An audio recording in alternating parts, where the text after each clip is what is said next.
relax for me, sweetie. Lean back for me. Good girl. Other way for me, so nice and easy. Lean back. Oh, That's it. Sit up straight for me. that That's was all. loud. That's the one. That's the one. Out. Oh, sorry. Push that baby out. Come on, it's a girl. That's what it feels like. Not quite as bad. You can do it, so. Come on, I can see the head. Come.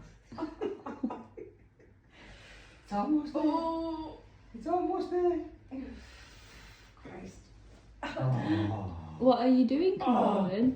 This is called myofascial release for the iliopsoas muscle. So some patients that have hip issues or groin issues, also low back issues, you're going to try to get the iliopsoas to relax, as they say in Cantonese or Mandarin, fong song, fong song. So just getting the iliopsoas to relax. Keep your body loose for me. It's a normal traction maneuver.